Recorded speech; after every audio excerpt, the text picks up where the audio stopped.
अभी समाजवादी साथी वो जानकारी जो दे रहा था, ये एक परिवार का दुख है, एक परिवार की पीड़ा है। उसके माँ बाप दोनों आए हुए हैं और उन्हें कहीं भी न्याय नहीं मिल रहा है। यही इनका जीरो टॉलरेंस है। कोई नहीं खड़े, वहीं रहने।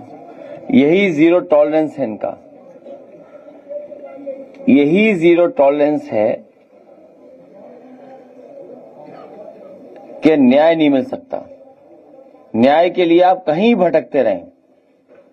भारतीय जनता पार्टी थाने चला रही है और पुलिस केवल एक काम कर रही है, हथेली गरम पुलिस नरम। इतना भ्रष्टाचार हर स्तर पे कभी उत्तर प्रदेश की जनता ने नहीं देखा होगा। तहसील हो, आपके थाने हो, या जितने भी विभाग चल रहे हैं, वहां बाकायदा एक सिस्टमेटिक तरीके से कैसे वसूली हो सकती है, वो लगातार भ्रष्टाचार इस सरकार में चल रहा है। हमारे प्रेस के साथी भी जानते होंगे, इनके विभाग का भी बहुत बड़ा बजट है। बजट का उपयोग, दुरुपयोग या बांट होता है, बंदर बांट, किस रूप में किस तरीके से होता है, वो आपसे बेहतर कोई नहीं जानता। इस परिवार को न्याय मिले। इसके साथ साथ कई और घटनाएं, कौशाम्बी का भी एक परिवार आया है, उसके साथ भी घटना घटी है, लेकिन न्याय कहीं नहीं मिल रहा। थाना पुलिस पूरा बीजेपी के सारे पे काम कर रही है। जो खबरें आ रही हैं, जो घटनाएं हैं, या जो उत्तर प्रदेश में दिखाई दे रहा है, मुझे खुशी है इस बात की कि प्रमुख हरिशंकर सफरीवाला जी जो अपनी बात कह रहे थे, ये तो एक जगह, एक मंदिर, एक स्थान और इनकी बड़ी जमीन जो उस मंदिर के और उस स्थान से लगी हुई थी, उसके बारे में कह रहे हैं। और मुझे खुशी है इस बात की कि इधर कई पत्रकार साथी भी बड़ी स्टोरियां कर रहे हैं। कितने करोड़ से खरीदा गया, कितने में बेची गई, किसी का घर कैसा है, शीश महल है। ये अब हमारे पत्रकार साथी भी और महत्वपूर्ण चैनल भी चलाने लगे हैं। ये गांव-गांव बात पहुंच गई है। इस बार भारतीय जनता पार्टी को न चंदा मिलने जा रहा है, न भारतीय जनता पार्टी को दान मिलने जा रहा है, न चढ़ावा मिलने जा रहा है और न वोट मिलने जा रहा है। इसीलिए हर बात को दबाने के लिए कैसे डराएं, धमकाएं, क्या रास्ता निकालें, कैसे किसी के ऊपर कोई कहानी बना करके बता दें कि उन्हीं का रिश्तेदार है कोई,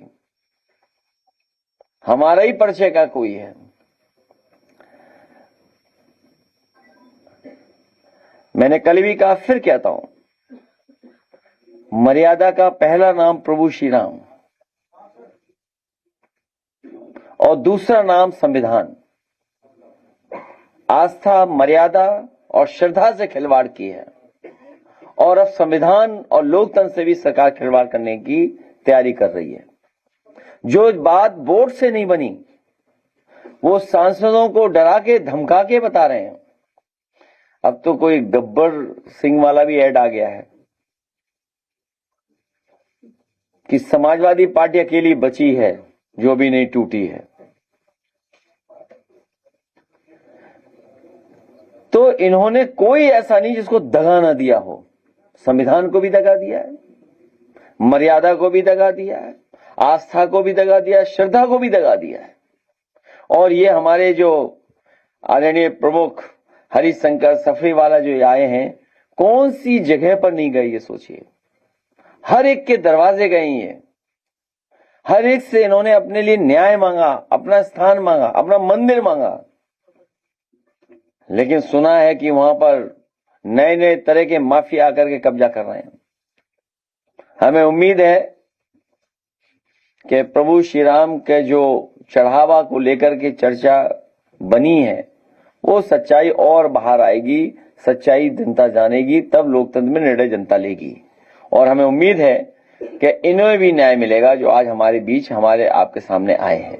इसी के साथ साथ हम अपनी पार्टी के कुलदीप सिंह भुल्लर जी को और उनके सभी साथियों का विशेष धन्यवाद और आभार प्रकट करता हूं कि इस लड़ाई में, इस लोकतंत्र को बचाने में, संविधान को बचाने में बड़े पैमाने पर हमारे सिख समाज और किसान भाई इकट्ठे हुए हैं।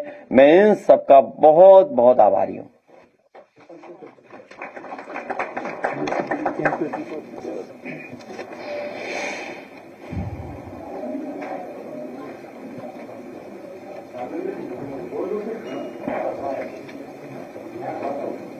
बाद में इनका भी जिक्र करेंगे। सर अयोध्या में सर वकील भी अब आ गए सड़क पर और तहरीर दे दी है कि चंपत राय की गिरफ्तारी हो, मगर अभी भी FIR दर्ज नहीं हुआ और लगातार लोग कह रहे हैं कि चंपत राय को बचाया क्यों जा रहा है। जमीन मामले में बचाया गया, अभी बचाया जा रहा है। अधिवक्ताओं का आना, सड़कों पर आना, अब जनता भी इंतजार कर रही है कि अपना वोट के माध्यम से इनको हटाने का काम करेंगे। जो लोग चुनाव नवंबर में कराना चाहते थे, सितंबर में करा दें, हम लोग तैयार हैं। इसकी चर्चा कर रहे हैं, माना कि चोरी हुई है, लेकिन इस मामले पे भाई उनके केस की तो हम चर्चा नहीं कर रहे हैं। भाई उनका केस क्या था? हालांकि हाई कोर्ट से कितनी राहत मिली है और ऊपर वाले कोर्ट में कब बात जाएगी तो कोई नहीं जानता। सुना है कि वो भी कोई पर्ची थी चंदा की, उसके मामले में उलझे हुए थे। उन्हीं की बात कर रहे हो ना? उसमें वो भी उलझे हुए थे। कोई पर्ची छपाई थी उन्होंने, और वो भी जो सामान कभी कभी दुर्गा पूजा के पंडालों के लिए जो चंदा लिया था, उसका मामला था कुछ। तो ये प्रैक्टिस में है इनकी। आप बात क्यों नहीं समझते हैं? ये बातें इनकी प्रैक्टिस में है। बस प्रैक्टिस पर पकड़ी गई। प्रभु श्री राम ने खोल दी इस बार प्रैक्टिस इनकी। बस बात इतनी है। प्रभु श्री राम भी इनको माफ नहीं करेंगे। चंपत राय की जो करीबी है, उनका कहना चोरी हुई है, ये सही है, लेकिन इस मामले को इतना तूल देने की आवश्यकता नहीं। ये कौन कह रहा है? अच्छा, वही बात होगी ना दोबारा। बात तो वही है। देखिए, मैं नहीं समझता हूं कि प्रभु श्री राम के चढ़ावे में, और प्रभु श्री राम के चढ़ावे में इतनी बड़ी डकैती के ऊपर भी कोई शब्द हो तो वो शब्द इस्तेमाल हो। मर्यादा पुरुषोत्तम राम, उनका चढ़ावा अगर जनता सही बता दे, जिन लोगों ने चढ़ावा दिया है, चंदा दिया है, तो आंकड़ा न जाने क्या होगा, न जाने कितना बड़ा आंकड़ा निकलेगा। बहुत सारे लोग गुप्त दान देते हैं, और हमारे हिंदू समाज में, सनातनी परंपराओं में है कि हम अपना दान नहीं बताते किसी को। जो गुप्त दान देते हैं हम किसी को बताते नहीं है। तो न जाने कितना चढ़ावा चढ़ाया गया होगा, गुप्त दान दिया गया होगा। इसका तो हिसाब किताब कोई दे ही नहीं रहा है। अब बस प्रभु श्री राम ही देंगे इनका हिसाब किताब। भारतीय जनता पार्टी के मंत्री लगातार आरोप लगा रहे हैं समाजवादी पार्टी के, ये तो राम भक्त नहीं है, और ये आवाज उठा रहे हैं। क्या इतने आरोपों के बाद भी समाजवादी पार्टी अपने स्थान पे कायम रहेगी? आप क्यों भारतीय जनता पार्टी की बातों में आते हो? अभी ये कुछ दिनों से नए नए पत्रकार भी आने लगे हैं। मैं आपका धन्यवाद देता हूं। कल तो अच्छा सवाल पूछा था, आज दूसरे रंग में चले गए आप। अच्छा, ये मैं अब जो भी, देखिए ऐसा है, मैंने एक अपना यहां भी कार्यक्रम बनाया है। जो भगवान या हमारे ऊपर ये कई बार सवाल करते हैं, उनसे हम एक पर्ची छपा के रखेंगे कि भाई आपसे चंदा चाहिए हमें, और जब हमारा मंदिर का उद्घाटन होगा या प्राण प्रतिष्ठा होगी, उसमें आपको निमंत्रण भेजेंगे। तो आपकी पर्ची कितनी कटवा दूं मैं? अरे भाई बताओ तो सही, भगवान के नाम पे कुछ तो दे दो। अरे कुछ तो दे दो पर्ची। नहीं तो कटवाते नहीं तो दे तो दो, दान दे दो, उसमें क्या है? सब भगवान एक है, कोई दूसरे धर्म के हो क्या? कौन धर्म है? अच्छा तब ठीक, सनातनी हो। हम बंधु राष्ट्र बनाना चाहते हैं, ये फर्क है हमारे में। हम बंधु राष्ट्र बनाना चाहते हैं, हम सब मिलकर के इस देश को बनाया है, इसलिए बंधु राष्ट्र बने उस दिशा में हम लोग काम करेंगे। एक पर्ची आपके लिए अलग से रखेंगे।